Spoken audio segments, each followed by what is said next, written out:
What specific problems in the United States will this forum address? Well, we've outlined 6 key issues, but the forum is going to address every conceivable issue.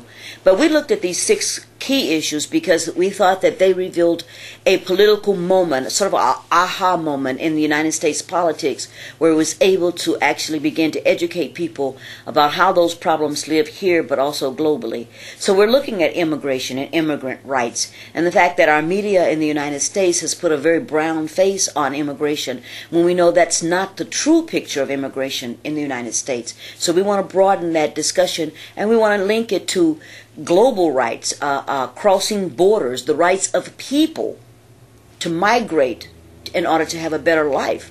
We want to talk about the Gulf Coast and Katrina, but not just about New Orleans and what the people there are suffering, though those are key things.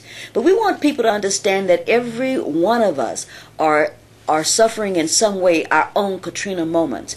That Katrina was really about revealing deeply rooted racism and classism in this country. We want to talk about issues such as environmental issues, Arctic drilling, indigenous rights. All of these are tied together. And these are very important issues when you start talking about energy and how do we move away from being dependent on oil. How do we move back maybe to solar power and some of the other creative ideas that came about in the 60s and 70s but were abandoned. So we want to talk about the body politics, about sexuality and sexual freedom, about the ability to define for ourselves who we will love and how we love. I think that is a very critical issue.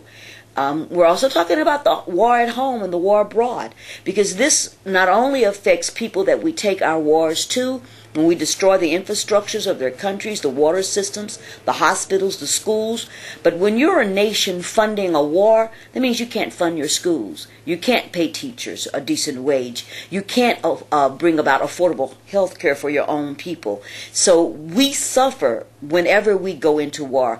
But we also suffer because we begin to develop in our nation a war mentality.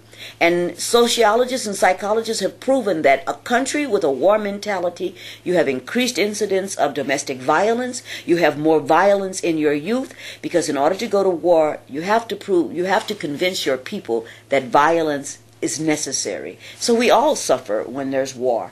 And we want to talk about these issues not only as they relate to the United States, but how they connect us to a global community and global movements.